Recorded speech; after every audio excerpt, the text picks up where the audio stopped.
Okay, so we're going to get started at Waccasassa Bay. It may be a park or state preserve state park that a lot of you haven't visited, but it's a beautiful place over on the Gulf Coast.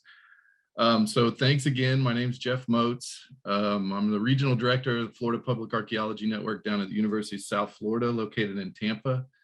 Through USF, we manage two of the regional centers, the Central and the West Central, an area that stretches from roughly Gainesville all the way down to Sarasota and some in between. But today we're going to be talking about Waccasassa Bay Preserve State Park. The park is the sixth largest, so just some intro into the park, and then we'll get into the monitoring efforts. The park is the sixth largest in the Florida Park Service system, totaling 34,000 acres along 20 miles of coastline. And the area coastline is unique for a Florida coastline that the stretch is virtually undeveloped, offering up gorgeous views of salt marsh and coastal hammock environments along the Gulf of Mexico. And today I'll be going through a bit of the HMS site monitoring project in Waccasassa Bay Preserve State Park Unit.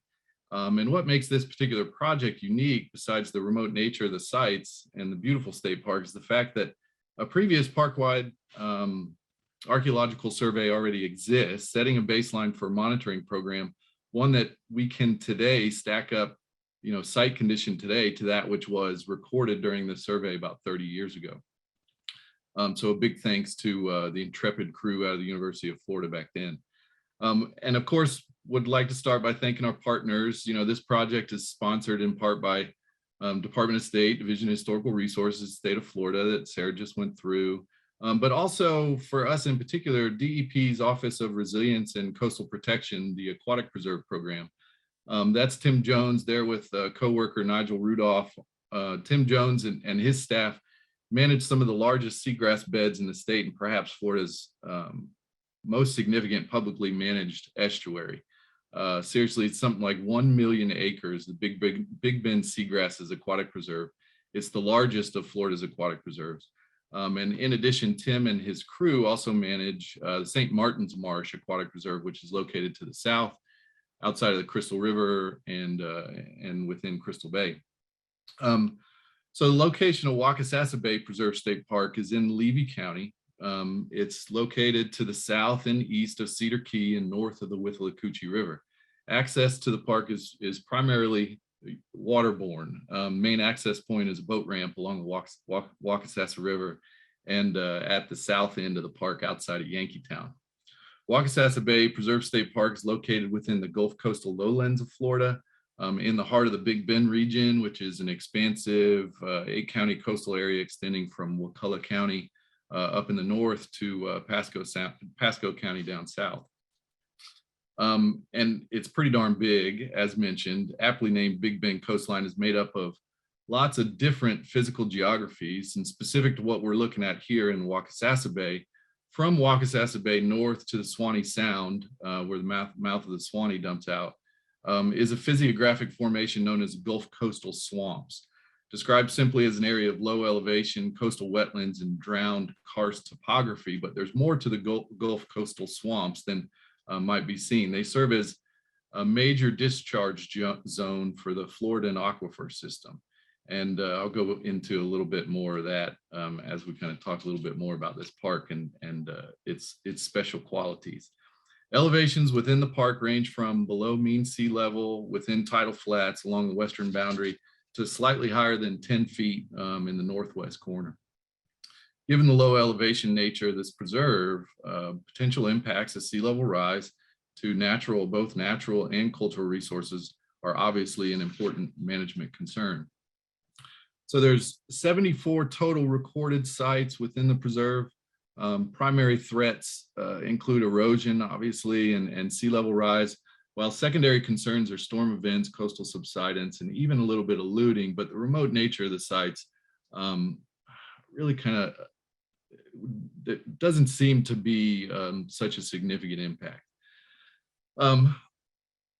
So the majority of these sites were documented in two separate efforts in the early 1990s, 1991 and 1993, led by archaeologist Paul Jones while he was a graduate student at the University of Florida.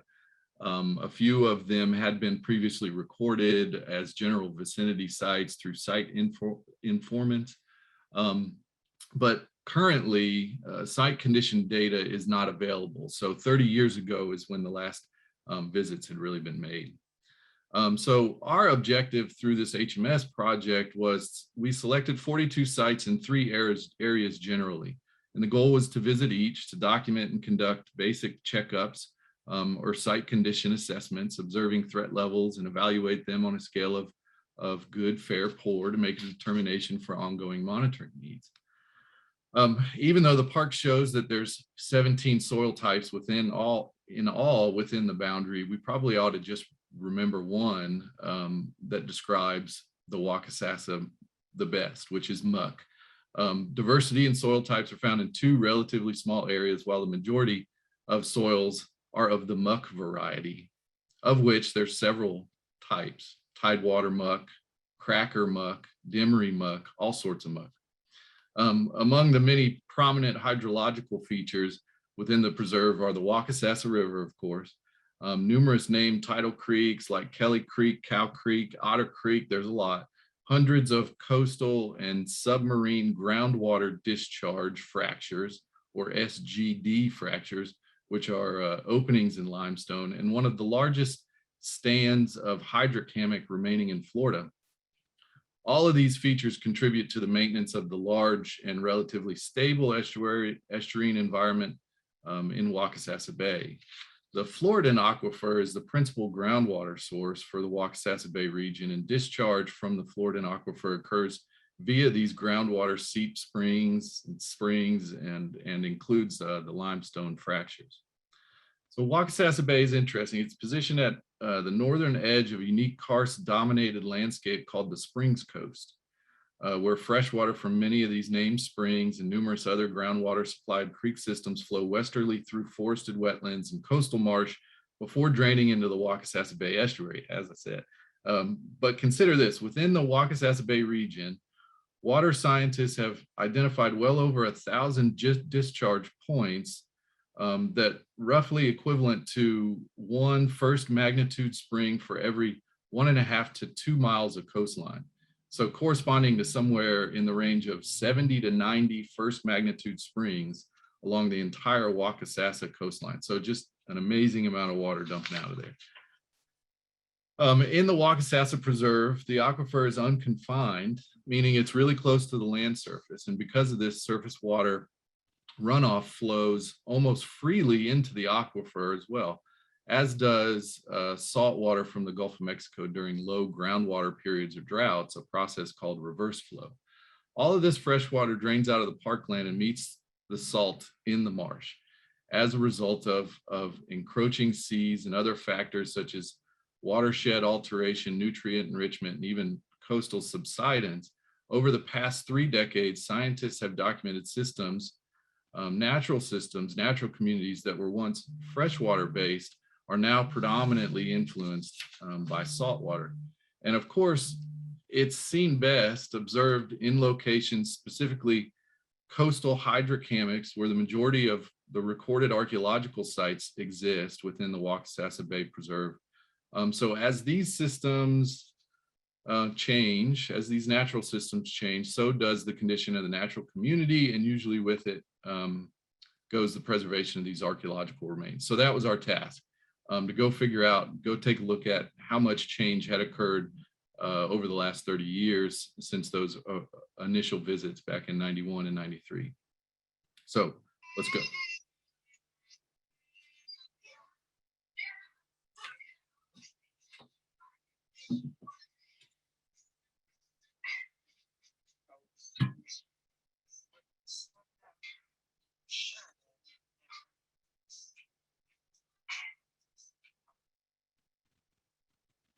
All right, so that was our job. Get out there and take a look at the sites. And most of them first recorded by Paul Jones and crew 30 years ago to determine what sorts of conditions their conditions were in, right? So let's start by taking a look at a couple of recorded sites. These were previously recorded by Goggin back in the 1950s, and then revisited by Jones and crew in those 1990s visits. These 3 sites, LV 48, 49, and 50, are located at the mouth and nearby of Rocky Creek. and at the edge of the shoreline adjacent to open waters of Waccasassa Bay and the Gulf of Mexico. They're listed as general vicinity sites, and as is the case, may not have ever been visited by Goggin, with site informants providing the bulk of the information. But in particular, LV 48 was originally reported to consist of a fairly large shell midden, here measured 100 feet wide and maybe 25 to 30 feet deep, with mangrove, palm, and cedar present. In 91, crews didn't relocate the site and reported it as likely destroyed.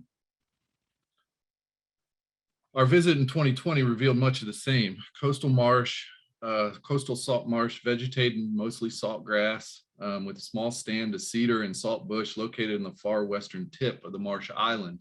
And we headed out that way along a couple of transects parallel to the shoreline, just to look at the ground surface, see if we could see any of the materials. And you know, our look revealed the same information that was there in 90 and 91. So another area of interest is located well within the salt marsh. As the crow flies, these particular sites are approximately some 1,500 meters from the shoreline, but as the creek flows, that distance could easily be doubled. Sites 315 and 316, first recorded in 91, are listed as shell middens, and recovery at the time of documentation consisted of a variety of shell and animal species, along with a few ceramics. The sites were likely to have been located on small, not isolated, but probably disconnected by the meandering creek waters, coastal hydric hammocks, where a bit of rise in a limestone outcrop substrate provided just enough relief where soil and vegetation could thrive. The changes over 30 years, however, revealed an almost complete scouring of any soils present at these two sites that were present during the earlier survey.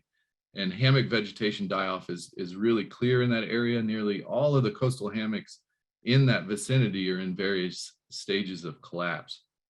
What remains of LV 315 is just a small pile of oyster, melangina, and bits of pieces of other shell. It's safe to say here that these sites halfway into the salt marsh are experiencing that transition mentioned earlier from freshwater-based to saltwater influenced systems. So shifting to a site located along the main thoroughfare of the park, the Waccasassa River, site LV 301 is located along the river's bank and is situated among a sturdy coastal hydric hammock stand of cedar and oak with various other medium-sized shrubs. Evidenced in the 91 survey, crews reported a significant level of active erosion occurring at the site. And today, it appears to be the same, appears to be ongoing. However, increased boating and boat wake along the river may be more of a contributing factor today, along with higher tides that occur in the loosening of the mucky soil substrate and then are just kind of blown apart during storm events or high water events. So I'm getting short on time, but I wanted to show you some examples from the cluster of sites located within the southern portion of the park. In this area, compared to what we've seen previously, the salt marsh is not as extensive over the entire landscape.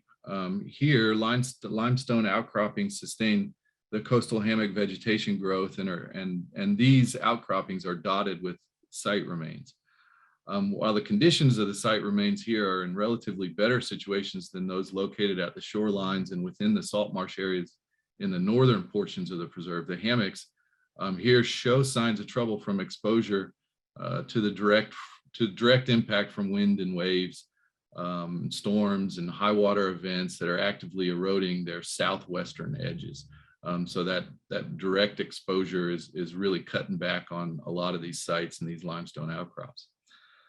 So to kind of close up, the results of our monitoring efforts add to the information collected through those earlier surveys and shows the need for long-term monitoring to build in or to build on this legacy data, providing managers today with the info needed to make appropriate management decisions. So a special thanks to that crew back in 91 and 93, and also would like to just finish many thanks to our partners in the state park system and the aquatic preserve system. This is Tricia Green, She's a co-worker of Tim Jones there with Big Bend seagrasses and St. Martin's marsh seagrass, along with Nigel. And I think I hit my mark, so I'm just going to end it there. Thanks everybody. Thanks for listening. Thanks for the opportunity, Sarah and crew.